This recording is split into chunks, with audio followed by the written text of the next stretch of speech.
Ok. Ah, eu só vou deixar aqui que a logística que 11 horas eu tenho que sair. Ok. Como é que vocês chegam? Bom, posso começar já que eu tô com o microfone aberto.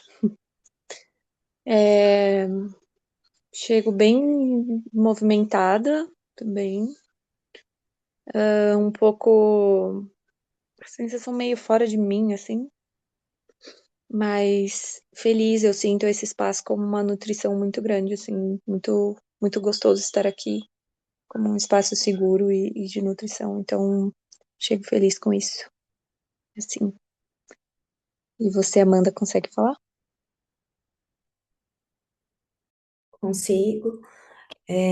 Eu também chego. Os encontros de segunda-feira são encontros inadequados, assim, horário, dia, para mim. Então, sempre é um esforço muito grande de paralisar um monte de coisas já acontecendo no início da semana para poder estar aqui. Então, eu chego agitada, um pouco com raiva também, porque queria estar com outra qualidade de presença aqui e com medo, porque muitas coisas ficam paralisadas que já estavam acontecendo para que eu possa estar aqui, mas é uma escolha, tem sido uma escolha chegar aqui mesmo nessa condição, mas sabe, é bem agitado, assim, bem.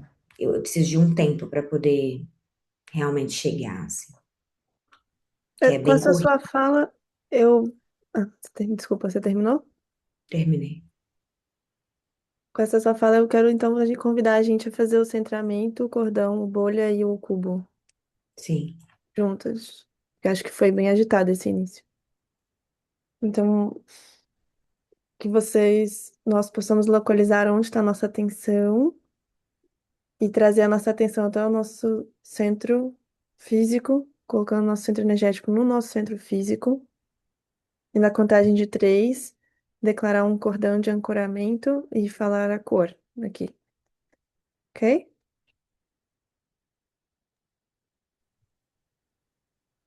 Então, um, dois, três, rosa. Gol. Amarelo.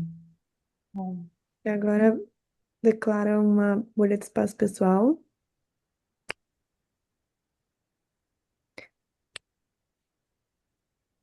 E eu tô declarando um cubo dourado para nós aqui, quem quiser também declarar, com a corda negra no centro e convidando os princípios brilhantes.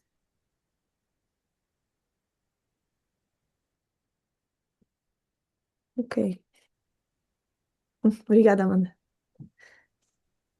Obrigada. Já que você consegue falar?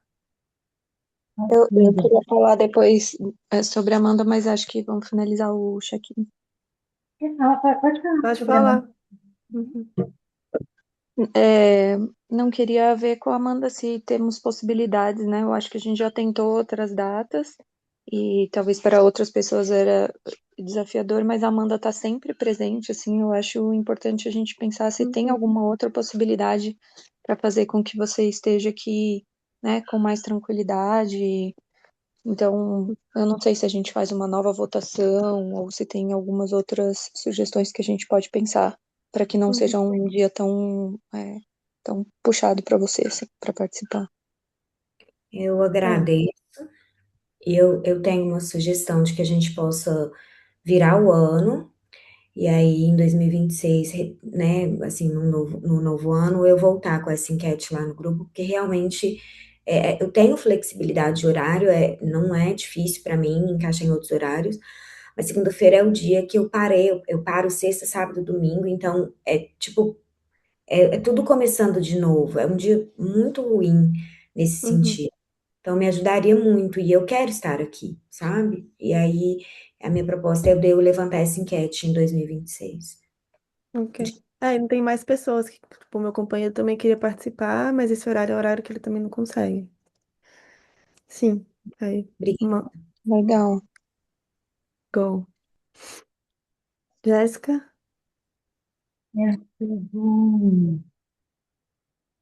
Eu chego sentindo alegria de estar aqui, apesar de também estar com uma agitação aqui de tarefas, também me atrasei de manhã, e aí eu cheguei bem em cima da hora para o encontro, e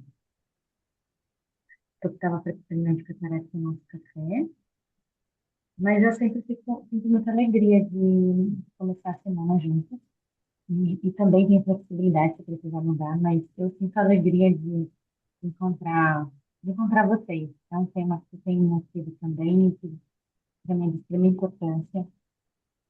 Então, eu disse assim, a minha manhã foi, apesar de ter começado mais tarde do que eu tinha idealizado, foi uma manhã boa, eu consegui me exercitar, boa, né? Mas assim, estou me sentindo nutrida pelo que eu fiz antes de estar aqui. Então, apesar da correria, eu escolhi manter algumas das tarefas que eu tinha planejado como me exercitar. E eu sabia que ia ficar mais corrido, mas ainda assim eu sinto alegria de ter conseguido manter isso. Uhum. Obrigada, Jéssica. Jéssica, você tá usando os dois fones porque parece que tá longe ou abafado a sua fala, assim, tá difícil de entender um pouco. Não, não sei. Ok. Esse fone melhorou? Melhorou bastante. Melhorou? Nossa. Uhum. Melhorou? Muito. Muito, sim, tá Pode. ótimo. Uhum. É, esse fone ele não é muito bom para o microfone dele não é bom. Então eu tirei ele e aí já tô indo pro computador, Ok. ok? Eu chego, eu chego sentindo muito medo, na verdade, porque muitas coisas na minha vida estão mudando. Então a gente decidiu que não vai, que ano que vem a gente vai abrir a possibilidade de morar em outros lugares e não só aqui na Chapada, e estamos ainda vendo onde, porque a gente quer mais movimento, mais pessoas e possibilidades, networkings, até porque eu fiz uma decisão de sair do meu trabalho antigo e me abrir para trabalhar 100% com as coisas que eu estou trabalhando agora, e está sendo um salto, né, no desconhecido, nesse escuro. Eu tô sentindo muito medo, mas usando meu medo para planejar e organizar, mas sabendo também que muitas coisas que a gente vai fazer não tem planejamento, assim. Então a gente está aberto a esse desconhecido de cidades, a gente quer ver, a gente quer ficar perto de outros possibilitadores também e pessoas do Possibility. E a gente está vendo, assim, onde são as cidades onde tem uma concentração de pessoas e onde tem o que a gente quer, assim. E tem muito medo em relação à Ayla também, porque eu sei que essas mudanças são intensas para as crianças. E aí eu tô fazendo esse planejamento também com medo de encomendando uns florais para ela ir tomando e também conversando muito com ela, mas ela tá bem empolgada com a possibilidade de morar em outra cidade. Ela é muito rueira, assim, ela ama o movimento. Uhum. E ela falou que quer morar na praia e quer conhecer muitas pessoas. E ela nunca morou na praia, eu já. Mas ela nunca morou e tem essa possibilidade também, agora, né, de a gente ir para algum lugar que tenha mar.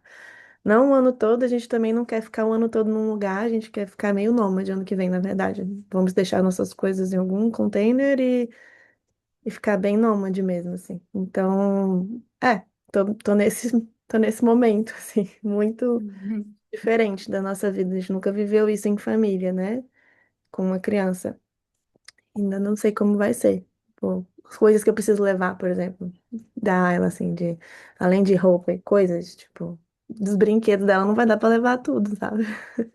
Uhum. Então, estamos vivendo esse momento, assim, e bem abertos a viver um movimento de família meio homeschooling, mas não vai ser homeschooling. As cidades que a gente vai estar, a gente vai tentar negociar de ir para alguma escola Waldorf da linha que a gente quer, só que com esses contratos menores, assim, né, de 6 meses ou talvez 3. Vamos ver como é que vai ser. Yes, chega assim. Uhum. Eu Eu queria sinto ouvir muita como. alegria. É, Ah, você tá me ouvindo? go. Eu sinto. Eu fechei a câmera porque eu tive que colocar o celular no ouvido pra te ouvir, que aí quando eu tirei o fone eu não tava te ouvindo. É pra não ficar Uhum. esquisito vocês olharem no ouvido. É, eu sinto muita alegria, Pri, eu te ouvir, assim, acho que é bem inspirador te ouvir, assim, e se jogando nesse desconhecido, com uma proposta super, nossa, eu fico animada de ouvir, assim, essa possibilidade, assim, sabe, em família fazer isso. e também da alegria da ela de conhecer o mar. Nossa, tô assim, o coração tá cheio de amor, assim, muito feliz com esse momento de vocês. E quero Hum. também reforçar aqui que eu tô aqui para o que precisarem. Obrigada, Jeff. É, a Sim, gente quer dar também. esses saltos assim de ir para outros lugares. Até tem treinamentos que eu quero fazer que são fora do Brasil também. E aí eu tô planejando de aquele treinamento da Polônia, da gente passar um mês na Polônia, enfim. Tamo Uhum. vendo. Tá Ah, tudo maravilhoso. E eu me nos... conecto com essa ideia também de nômade, né? De família nômade, e era o plano que eu tinha antes até de engravidar, de passar um tempo assim. E aí, num primeiro momento, quando eu descobri a gravidez, falei, ah, ok, vou me fixar num lugar, né? E agora é outro momento da vida. Uhum, E claro, eu acho que pede um pouco mais de estabilidade em alguns aspectos, né? Enfim, até acompanhamento pré-natal e tudo mais. Mas depois eu fui me dando conta o quanto que tem de história também nisso, né? uhum, E uhum. aí, e aí a gente também tem muito esse perfil e é por isso que me inspirou muito te ouvir, porque é muito gostoso ver que é possível e que tem Sim, outras famílias fazendo isso. ok. Uhum. Quero sugerir da gente começar a trazer um tema. Eu queria ouvir as descobertas de vocês com relação à educação arcana, se vocês tiverem. E aí, bom, essa é a primeira coisa que eu quero. E aí, se não tiverem descobertas mesmo, assim, tudo bem. E a gente avançar para algum tema de discussão que a gente escolha. Tudo funciona? Ok. Sim. E quem tem uma descoberta, queira partilhar.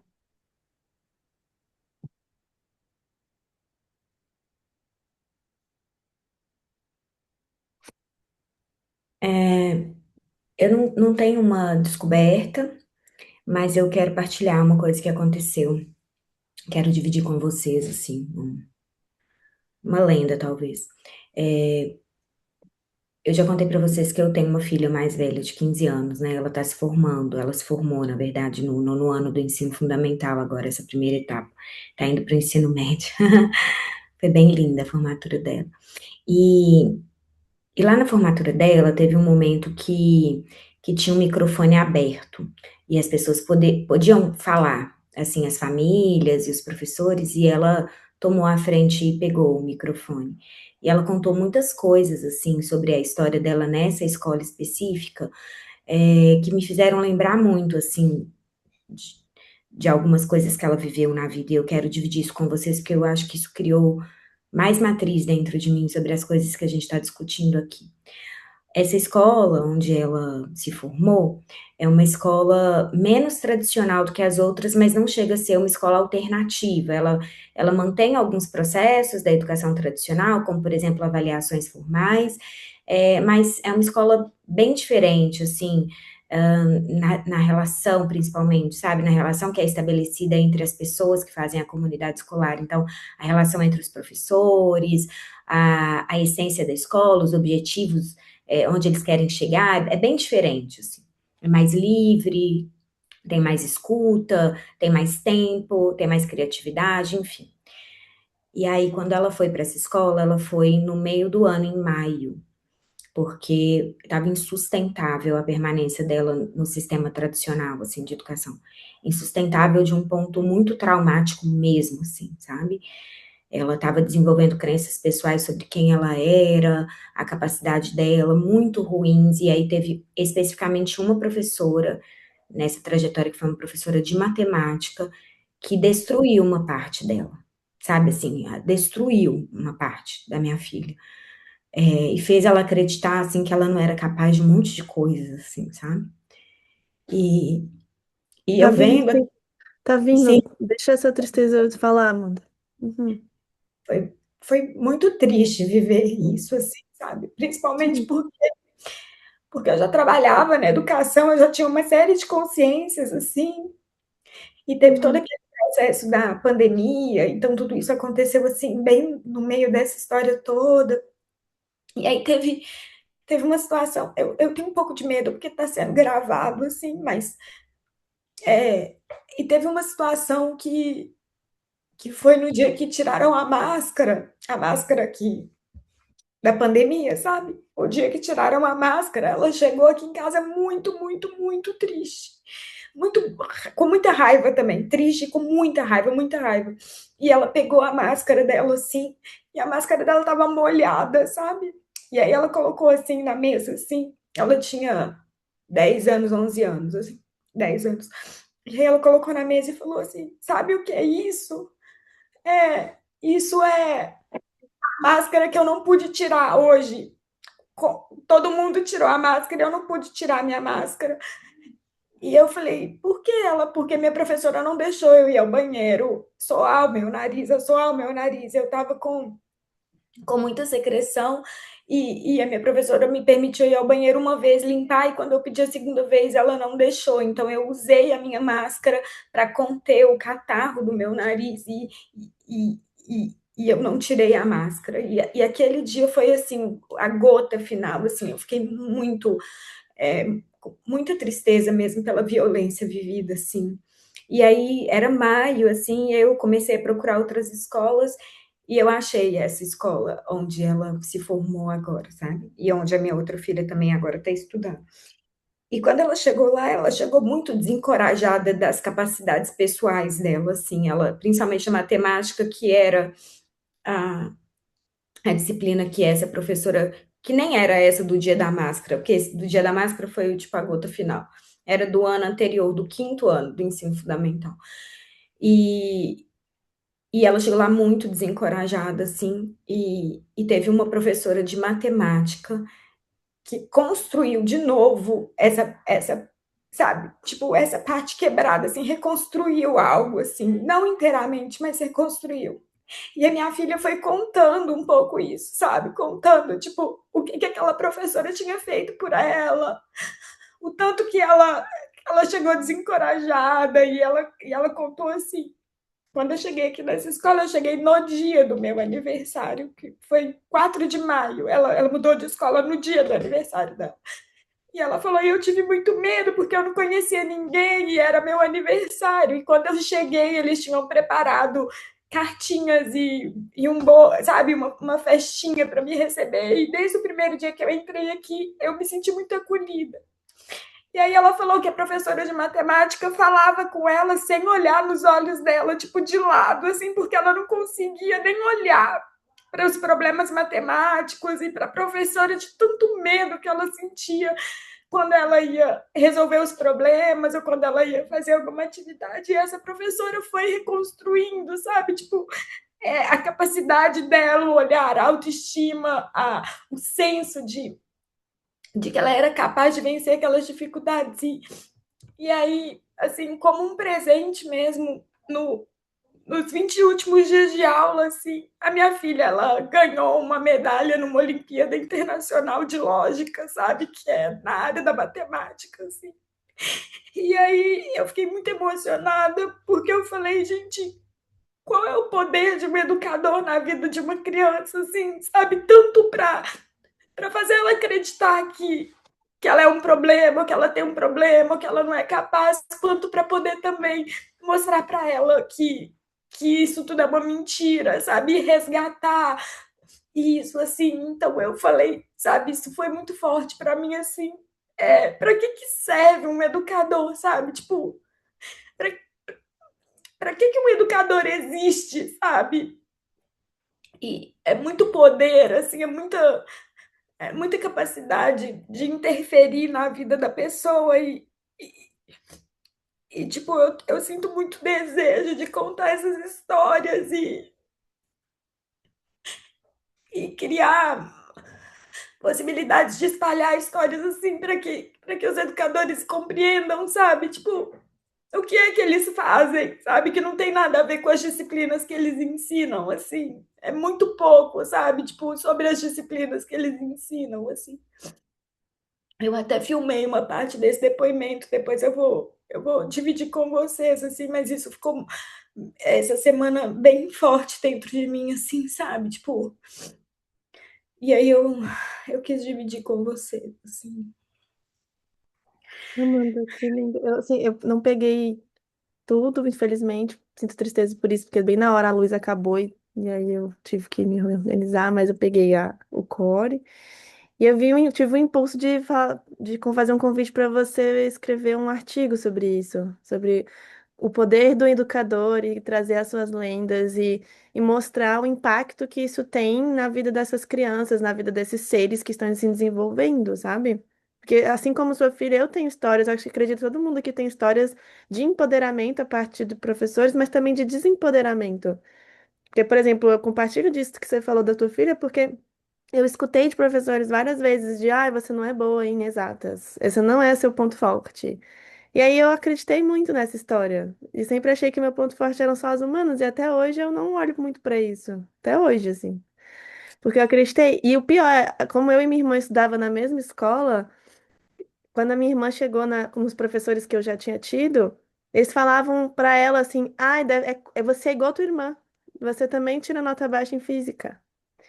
Deve ser de família que vocês são assim. E aí ela também acreditou nessa história. Então, olha o impacto disso. A gente podia hoje ter vidas completamente diferentes, não necessariamente nas exatas, mas podia ter uma relação diferente com lógica, por exemplo, como a sua filha teve. E em vez de um bloqueio, assim, de eu não consigo, isso não é pra mim.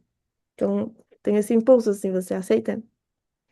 Eu eu tô quase terminando a escrita de um livro, sabe, Priscila, Aham. sobre essas coisas, mas teve uma diferença muito grande para mim, porque eu escuto muitas histórias, eu vejo muitas coisas acontecendo, mas, ver isso num filho, sabe, tipo assim, Uhum. teve um valor para mim, assim, de porque são as 2 histórias, sabe, tipo, com a minha filha ver um professor, tipo assim, violentar, mas muito, gente. Tipo, a violência foi demais, sabe? Assim, tipo, Uhum. acabou muito a integridade da minha filha, assim.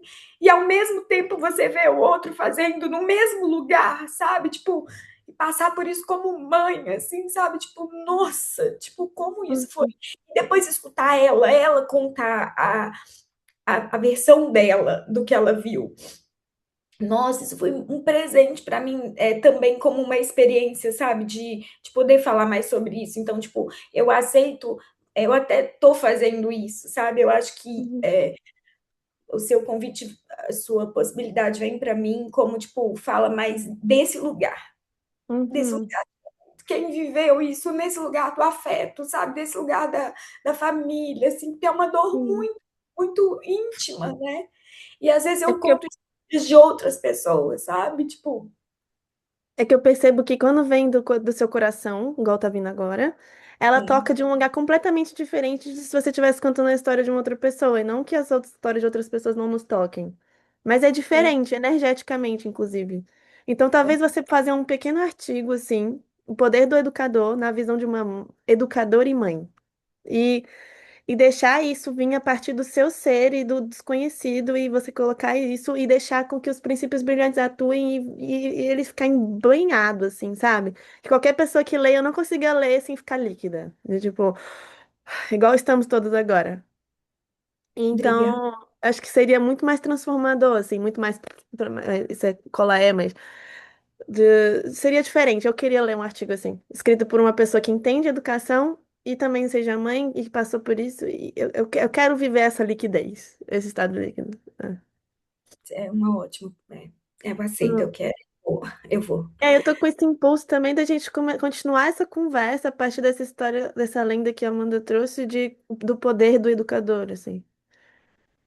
De fazer essa pesquisa aqui agora, nós todas. Você tem vários pontos para trazer, né, Amanda? Mas acho que todas nós, a partir das nossas próprias experiências e da educação arcana, começar a perceber sobre esse poder e como que a gente pode fazer para. O que que a gente pode trazer de pontos assim que, que esse profissional, essa pessoa precisa ter para poder estar amparando nesse espaço, e o que que também não pode acontecer. Tipo, não pode acontecer para desempoderar uma criança, por exemplo, e fazer com que ela tenha histórias desempoderadoras sobre ela mesma. Vocês topam? Ok. Meu Deus. Aceito. Então, a partir da sua própria história, Amanda, já dá pra gente destilar muitos pontos nem precisar ir muito longe.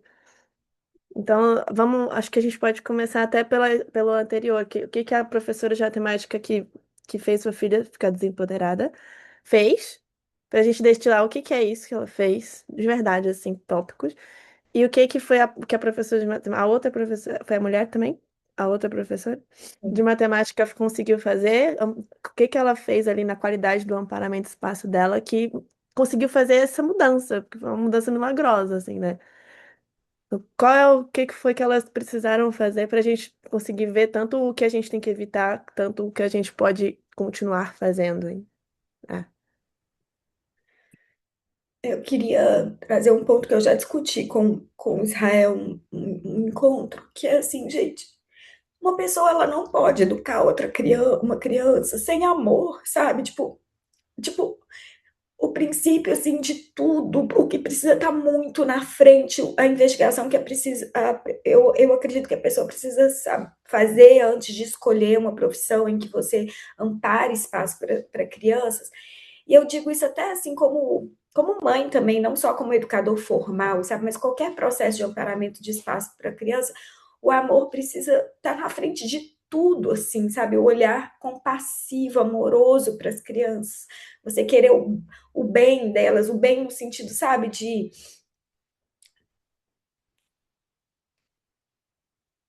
olhar para elas com amor, sabe? Assim, tipo, porque eu acho que tudo que vem de uma ação destrutiva de um educador ou de uma ação salvadora de um educador, eu vou colocar nesses termos, assim, que é assim que eu acredito mesmo, sabe? Salvar mesmo, assim. É, vem primeiro, de ter esse coração pronto para amar, sabe? De olhar para as crianças com compassividade, sabe? Com amorosidade, assim. Então, a falta disso, eu acho que faz, né, desencadeia um monte de reações que prejudicam ou a Uhum. presença. Essa pergunta que a Thaís fez, você pode falar, Thaís? Porque eu acho que ela é muito pertinente para a gente poder ver o que que precisa acontecer para que a gente consiga apoiar os educadores para que eles tenham esse nível de amor, de entrega, ferramenta. Porque não é questão de ferramentas, eles têm muitas ferramentas. Eles ficam muito tempo na faculdade, tem aquelas reuniões de coordenação que eles recebem várias distinções. Mas é o estado interno deles que a gente está falando, né? De amor, de estado interno desses educadores. Então, eu queria que você trouxesse essa pergunta, Thaís, para a gente poder discutir como que essas pessoas precisam ser amparadas para que eles consigam amparar espaço para as crianças. Sim. É, eu coloquei no chat só para não perder e também não interromper a linha da Amanda. Mas a pergunta é se o adulto que não se sente amado, que não está se sentindo amado, consegue educar com amor a outra pessoa, né? A minha percepção é que os adultos, quando estão não se sentindo amados, estão se sentindo sobrecarregados, cansados, não vistos, é muito mais difícil para eles trazer essa empatia e esse cuidado e esse olhar para o outro que eles não estão tendo, né? Então, para mim, sempre começa no trabalho interno, né?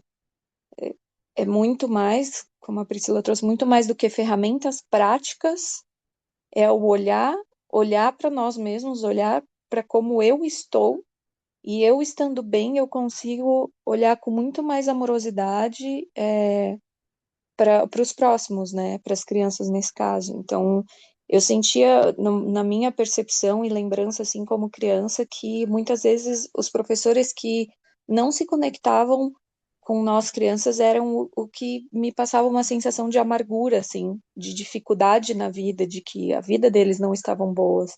Então, eles não estavam dispostos a passar amor para outra pessoa, porque estava faltando isso neles também. Não sei como é Uhum. a percepção de vocês. Quando eu escuto você, Thaís, tem alguns pontos que chamam a minha atenção. O primeiro ponto é de eu não consigo. Para mim, não faz muito sentido ser só assim, a pessoa tem que estar bem para amparar um espaço. Porque estar bem é. O que que é estar bem? Né? Primeiro ponto.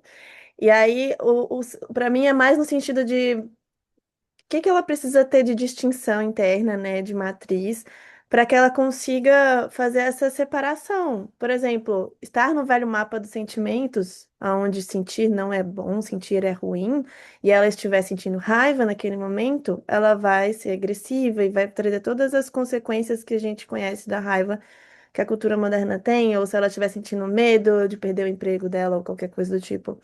Então, talvez a pergunta que a gente pode começar a direcionar aqui é quais distinções mínimas essa pessoa precisa ter. A gente sabe aqui que o nosso, pelo menos o meu sonho é que as pessoas vivam iniciações autênticas à vida adulta e tudo.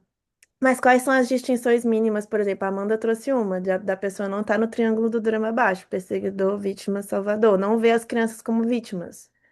A outra é ela não ser a pessoa que ainda está transitando num antigo mapa dos sentimentos, onde sentir não é ok. E aí, quando ela não acha que sentir é ok, ela não quer sentir e não permite que as crianças sintam também. E aí vira aquela repressão, assim, e continua reproduzindo esse modelo da cultura moderna. Então, aqui a gente já tem duas distinções mínimas que a pessoa precisa ter, né, assim, até agora. Eu não sei, porque assim, eu concordo muito que as condições de trabalho dos educadores formais, vamos colocar aqui na educação formal, são as mais adversas possíveis. É assim, absurdo o que acontece, sabe? Porque é desvalorização, eles não se sentem valorizados, é uma sobrecarga absurda, tem muito cansaço.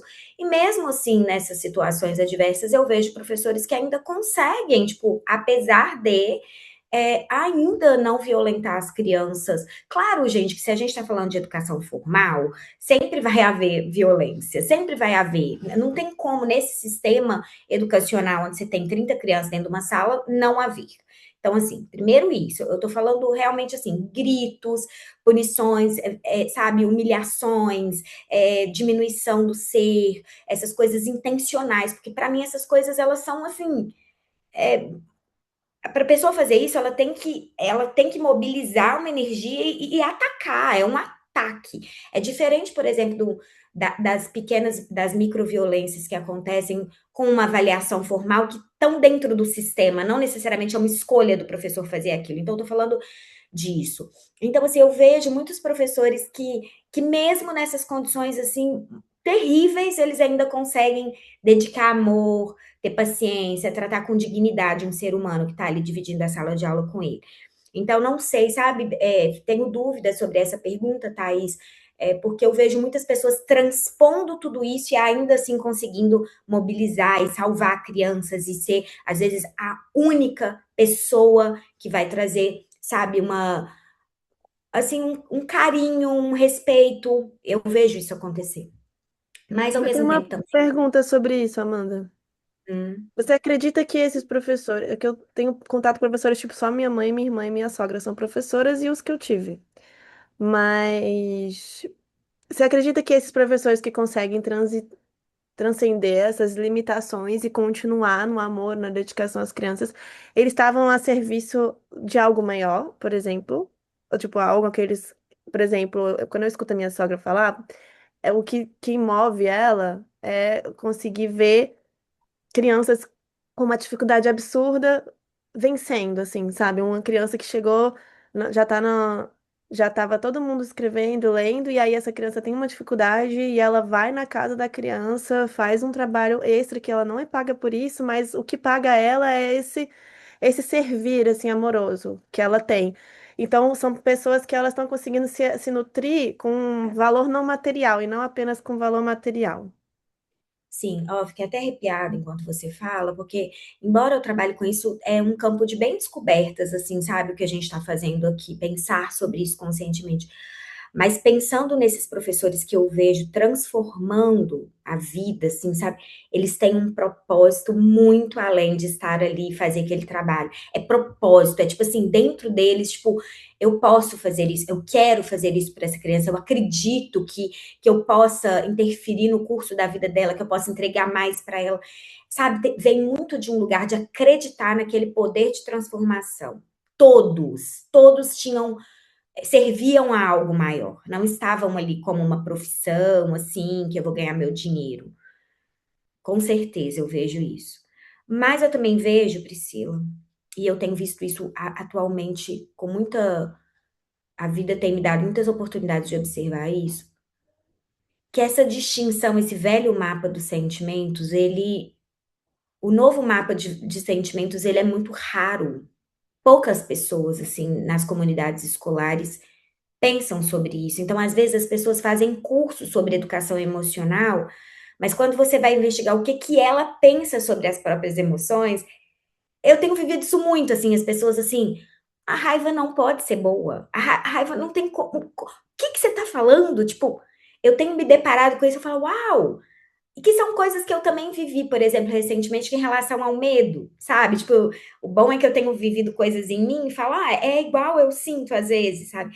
Mas esse velho mapa dos sentimentos, ele é muito presente quando as pessoas realmente param para pensar profundamente sobre o que elas estão vivendo de verdade, ao invés do que só elas estão falando, sabe? E na minha experiência, nem é só, assim, uma coisa é a gente entender com o corpo intelectual.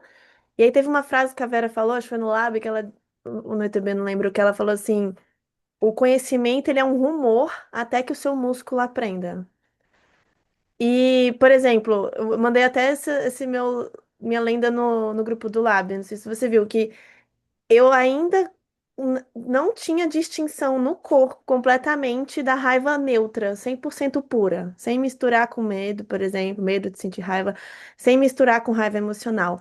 E ainda era uma coisa que eu já tinha vivido o ETB, já tinha vivido o Lab e ainda estava aprendendo a fazer essa distinção. Sinto raiva por quê? E vendo se é uma emoção ou um sentimento.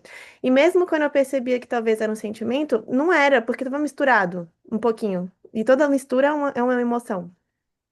E aí, só recente, eu senti raiva pura. E aí, quando eu senti raiva pura, pura, pura, pura, sem misturar com nada, aí eu falei, uau, esse é o poder da raiva. Da clareza, da assertividade, do foco.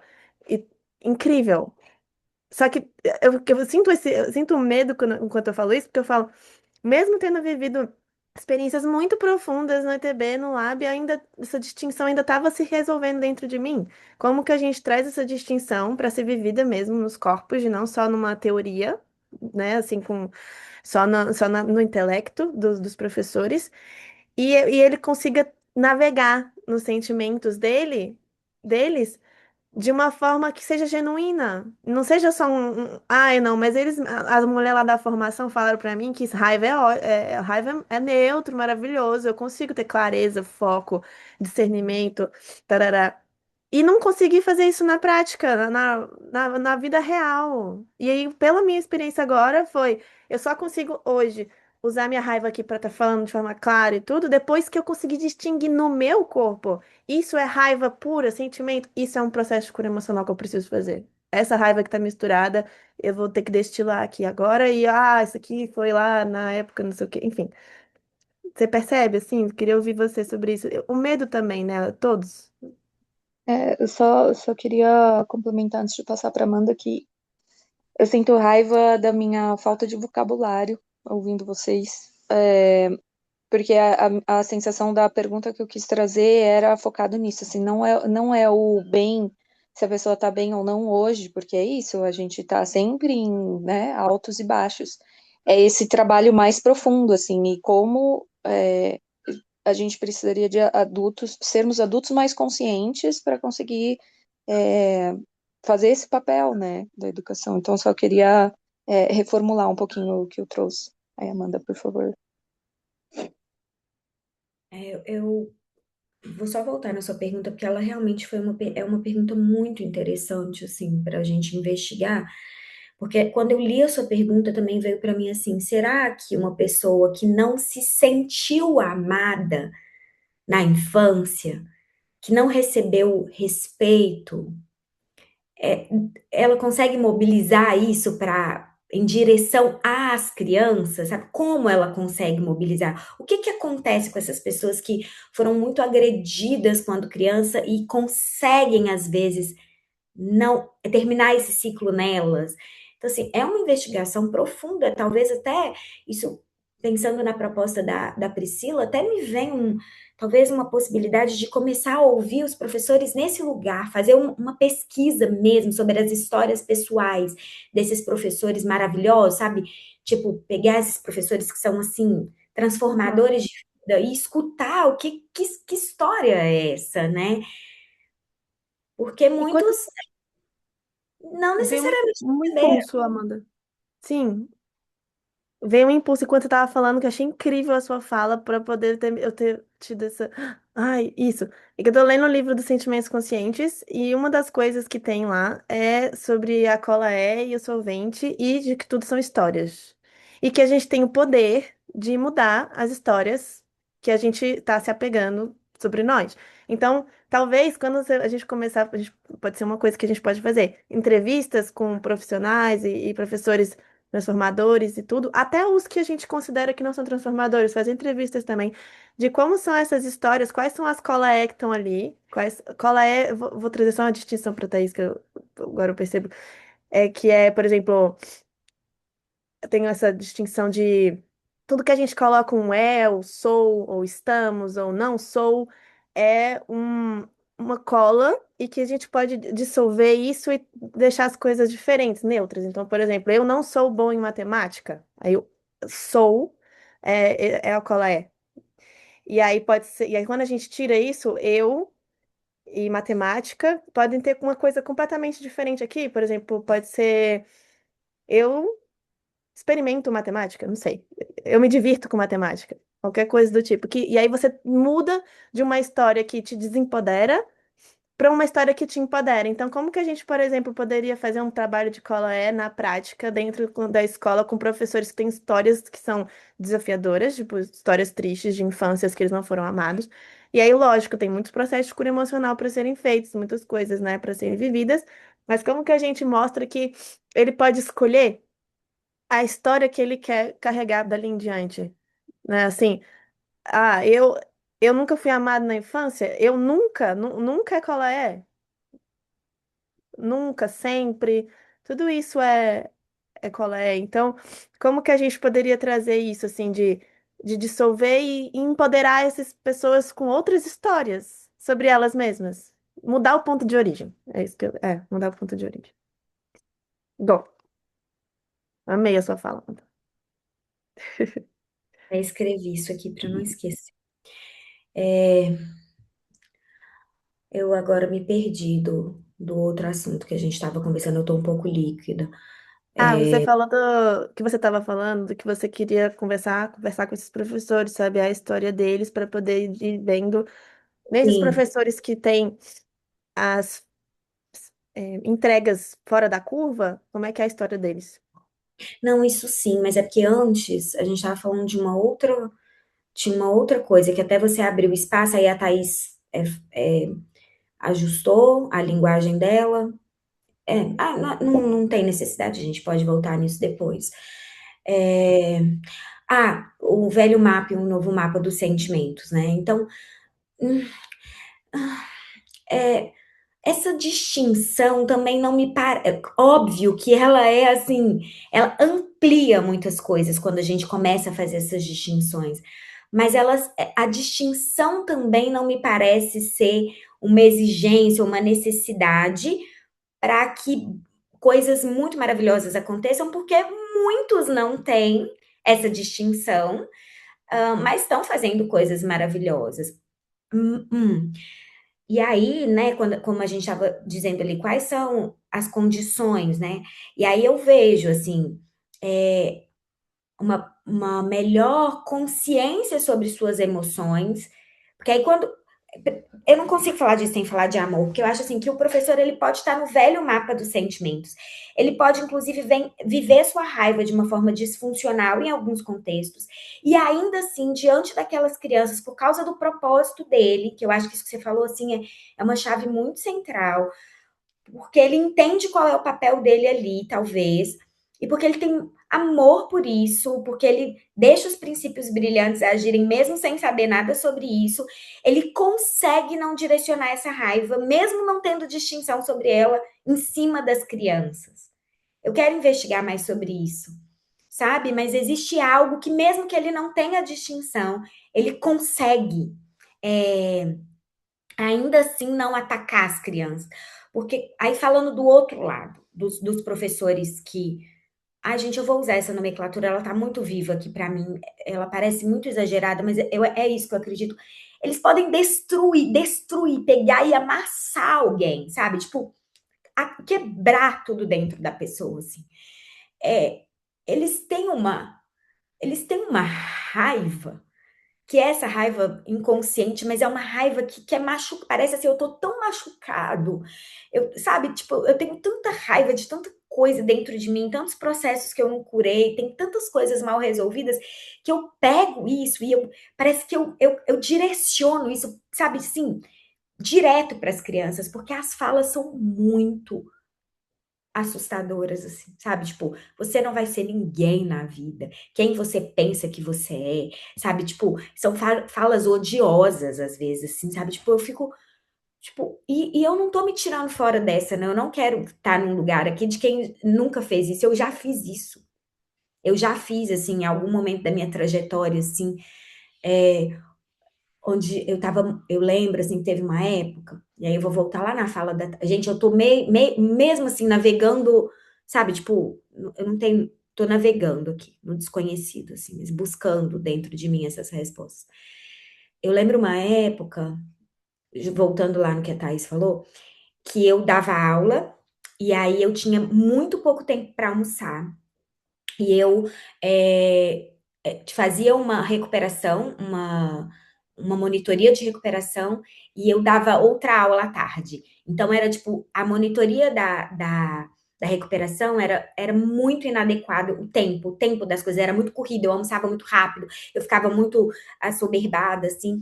E eu lembro que eu desrespeitei muito essas crianças da monitoria, assim, sabe? Eu agilizava elas, eu, tipo, acelerava, eu não tinha paciência. E aí, alguns pais observaram isso. E eles falaram na coordenação que foi um presente para mim, porque eu não estava percebendo. Aquilo estava tão naturalizado, aquilo era tão o estado das coisas, e eu estava tão agitada, tão inconsciente, que eu não percebia. E aí, quando a coordenação virou para mim e falou que os pais estavam reclamando que eu estava destratando as crianças assim, é, eu me dei conta, eu falei, é verdade. Nossa, eu tô fazendo isso, tipo, e eu não tava nem vendo o que eu tava fazendo. E aí eu pude, porque eu tomei consciência, escolher fazer alguma coisa diferente, sabe, com aquelas crianças. E aí eu vejo muitos professores que passam pelo meu curso que às vezes é tipo, nossa, eu faço isso. Eu não sabia que isso era um problema, eu nem percebia que eu estava fazendo isso. E agora eu consigo me perceber. Então tem uma coisa que talvez não seja uma distinção, mas seja antes da distinção, é tipo uma autopercepção, sabe? Tipo, uma problematização de coisas que são muito comuns na educação, assim. Entende o que eu tô dizendo? Assim, tipo, Uhum. Aí quando eu começar. te escuto, eu percebo que vem também essa parte. Travou pra mim, travou pra você, Thaís? Travou. E a Jazz acho que tava falando também, mas aí a Pri travou. O seu tá bem baixo, Jazz, não dá pra ouvir. Eu acho que você pegou o fone, não foi? Tá Melhor. baixo, dá pra ouvir, mas tá baixo. Vou colocar um outro fone aqui, peraí. Vou colocar agora tô no computador. É que eu tava sem fone para conseguir gravar no. Agora já tá melhor. Tá melhor? Ai, que bom. Melhorou. Travou mesmo. Eu tava falando, me pareceu até que o que tu faz é com um letramento básico, assim, que não é nem das distinções do PM, é de tipo, ó, para ampliar a consciência, né? Assim como a gente tem várias falas problemáticas em outros contextos que a gente tem tentado evitar, que incentivam preconceito, é quase isso, né? Coisas que sempre foram feitas e não percebidas como algo que é um problema, ou que pode ser a semente de um problema, né?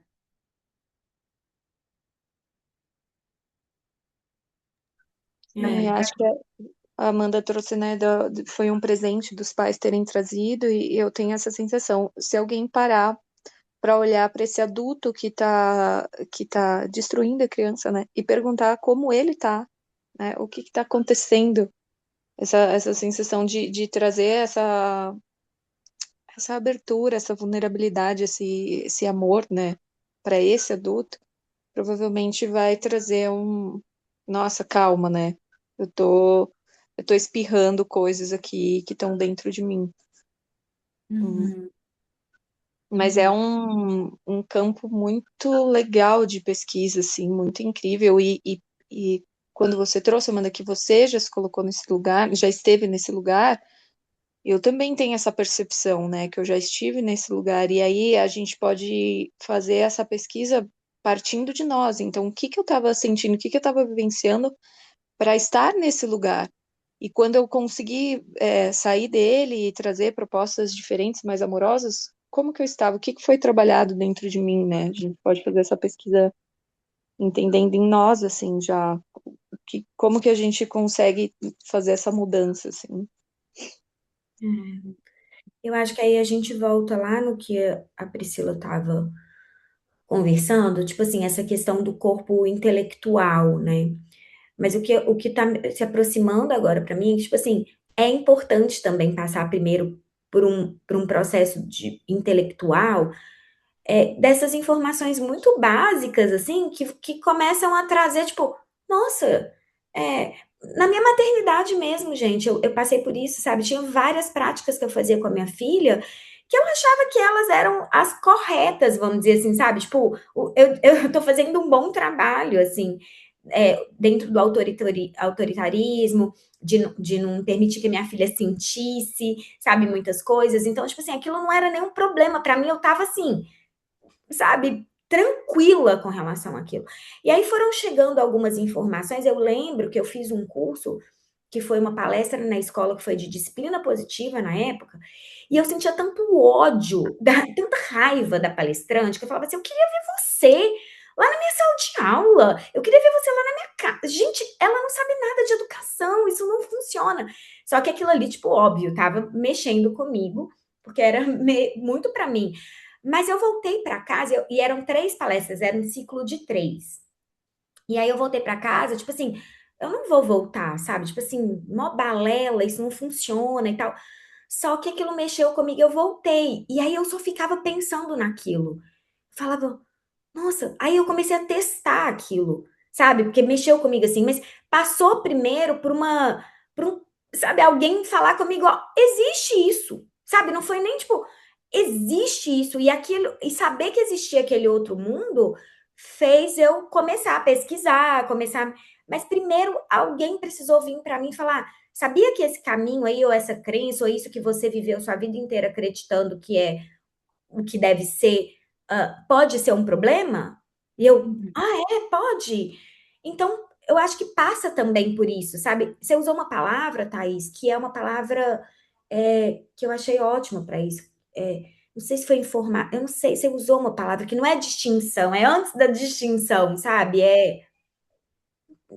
Agora na gravação depois eu vejo. Mas, tipo, uma informação, sabe? Tipo assim, que nem essas postagens de Instagram que às vezes a gente vê, assim, uma coisa e fala, nossa, tem gente que pensa assim.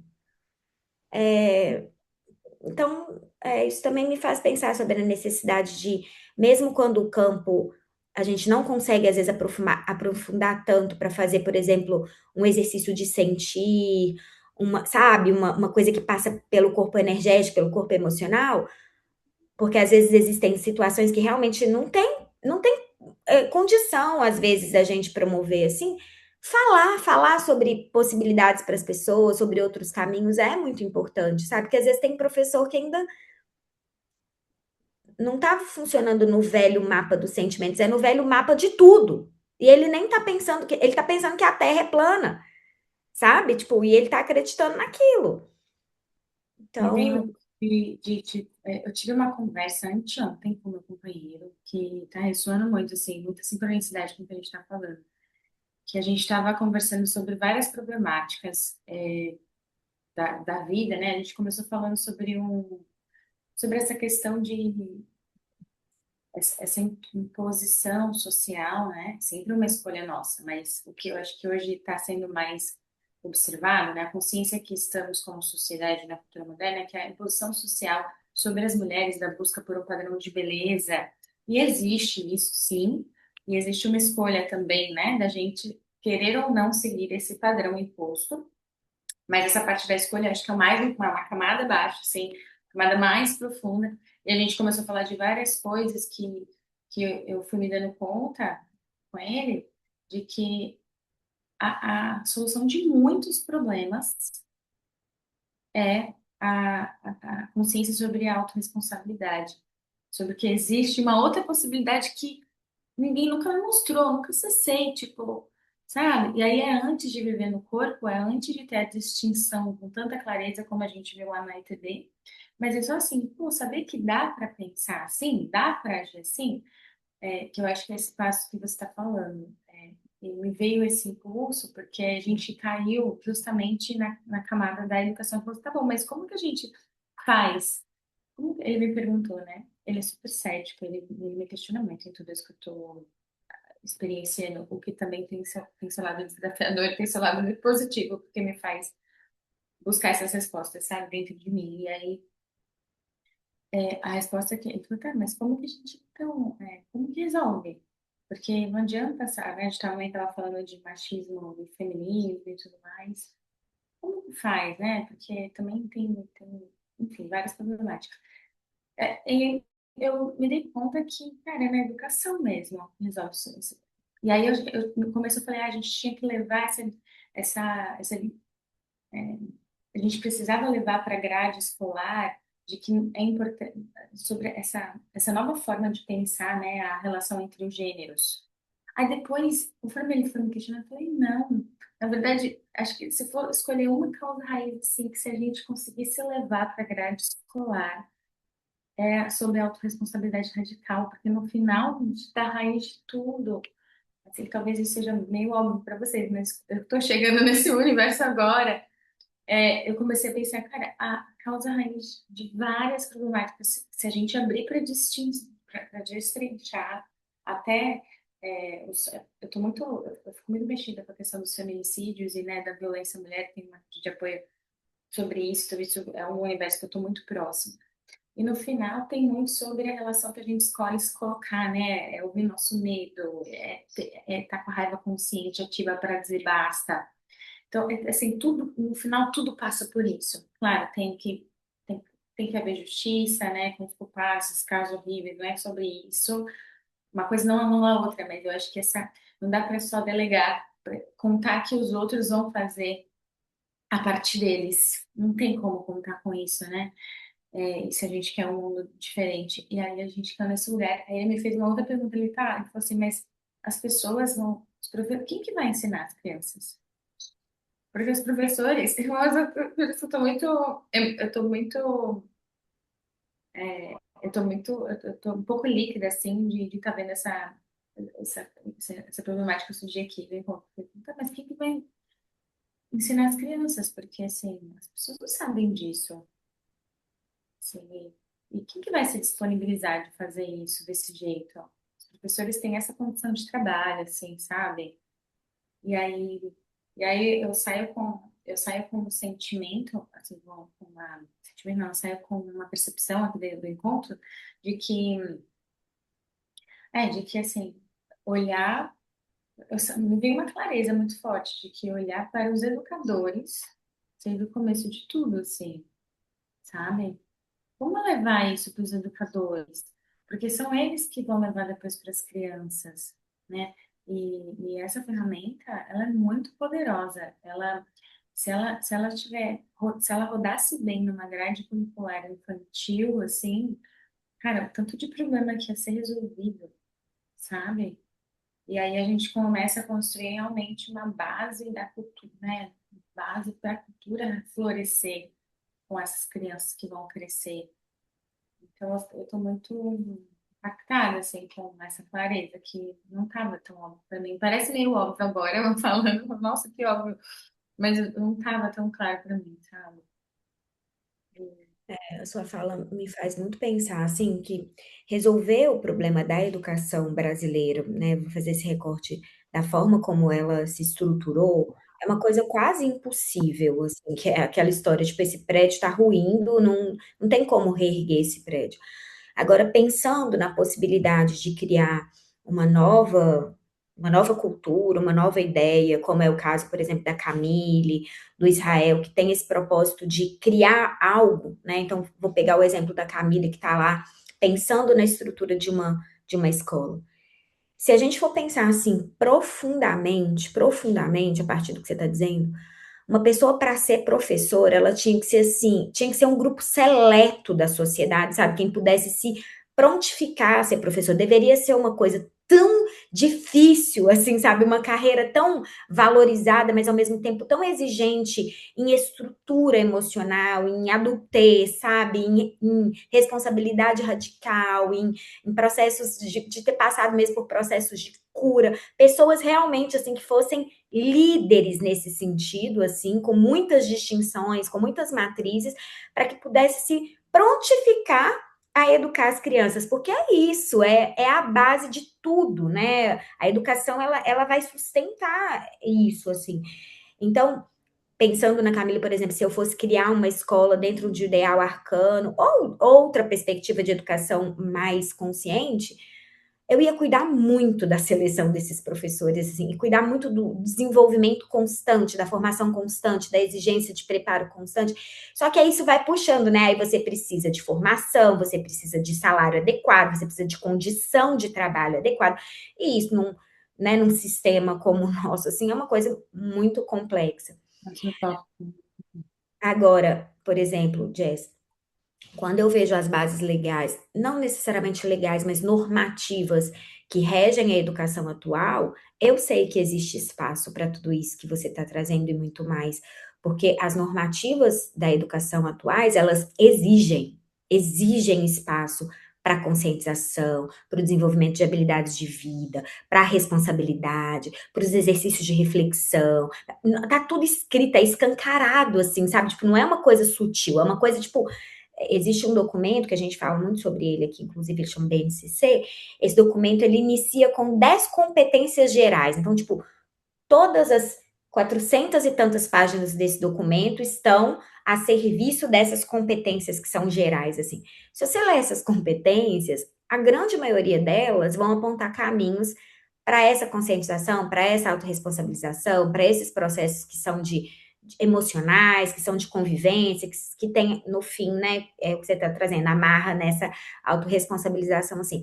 Mas então, tipo assim, não é que a gente não tenha espaço para fazer isso. A educação, quem normatiza a educação, inclusive está dizendo a gente quer isso. Só que você vai esbarrar lá na formação, você vai ver, são os cursos menos concorridos, são os cursos que ninguém quer. A gente tem uma perspectiva de que vai ter um apagão de professores no Brasil, não vai ter mais ninguém querendo ser professor. Então, sabe, se já tá ruim, a coisa tende a ficar pior. Então, é complexo, assim, tipo, é muito complexo, porque Muito, muito. E os é o que pais. você falou, as pessoas, assim, ainda mais que a cultura moderna é vigente, né? Então, assim, e também tem uma questão realmente de necessidade básica, né? Então, as pessoas precisam, elas olham para aquilo que vai trazer um retorno financeiro para elas, uma condição de trabalho relativamente é, confortável, né? Isso é como a cultura atual incentiva as pessoas a fazerem suas escolhas. E, e não se encontra isso nessa profissão que é tão, tão, tão básica, essencial para toda e qualquer outra coisa que exista, né? Para toda e qualquer outra profissão que exista. Isso é muito triste, sinto muita tristeza, porque Me veio Desculpa, Jess. Você não, pode. eu sinto tristeza por me deparar com essa realidade assim, tão complexa mesmo, né, de se resolver. Ao mesmo tempo, que bom que a gente está discutindo sobre isso, né? Acho que precisa começar de algum lugar. É, Me veio um impulso, a percepção. Eu não sei se a Jess sabe, mas eu ainda não fiz o ETB. mas vou aprendendo junto com vocês, né? E a minha percepção é que a gente acabou agora no final focando numa conversa sobre o problema e não sobre as possibilidades, né?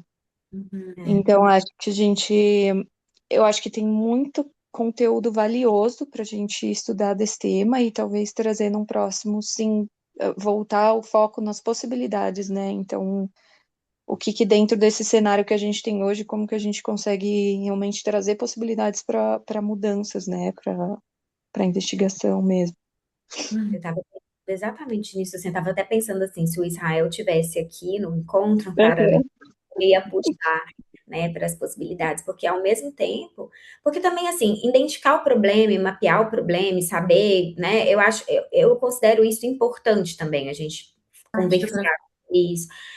Mas eu também ao mesmo tempo estava pensando aqui, tipo, a gente tem tantas coisas para entregar, todo mundo que está aqui, sabe? Tipo, cada uma tem ali a sua direção. Eu tô vendo o seu movimento jazz agora com relação, eu tô acompanhando na rede social sobre esse movimento em prol da conscientização, do respeito à mulher, né? Dessas relações, assim. E tem espaço para isso dentro dos sistemas de educação, tem espaço para isso, tem muita gente lá, muitas mulheres, inclusive, sabe, que às vezes não tiveram acesso a alguém falando sobre isso, sabe? E a gente pode fazer muito igual você, Thaís, que eu vejo que tem esse espaço, igual a gente estava conversando no outro encontro, sabe? Que tem essa também, essa natureza inclinada também aos processos de contato com a natureza, né? De preservação do espaço. Tem tanta gente ignorante, eu mesma me coloco ignorante em relação à conexão com a natureza. Nossa, quanta ignorância! E que, às vezes, sabe, é uma palestra, é um projeto, é uma fala, é um convite. Então, sabe, tem muito espaço para agir. Talvez não para mudar a estrutura do prédio ruído, não, né, não é possível mudar, mas tem pessoas lá dentro, pessoas que podem despertar, né? Pessoas que podem fazer isso que essa professora fez pela minha filha, para muitas crianças, o tempo todo, né? E a gente pode estar junto com elas de alguma forma também, assim, já que a gente está aqui nesse grupo que discute educação. Sim, olhar para esse Sim. grupo, tem que falar, escalando o impacto nas crianças, né? Nossa, isso me entusiasma. Eu vejo muito valor. Gente, eu vou precisar ir, que eu tinha uma outra reunião às 11, Uhum. atrasei 20 minutos aí, eu realmente preciso ir. Eu amei, depois eu vejo o finalzinho da gravação, se vocês forem continuar para fazer o resumo. Não, Acho acho que que eu preciso encerrar também. Uhum. e a gente fica com essa ideia da Thaís, assim, da gente discutir possibilidades no próximo encontro, talvez. Obrigada, Thaís, por ter feito Foi isso. muito bom, meninas. Ou mulheres. Ai, meu Deus. Eu preciso trocar esse. Obrigada, foi muito bom. Um beijo. Um Boa beijo semana. Tchau. para você também. Obrigada, gente.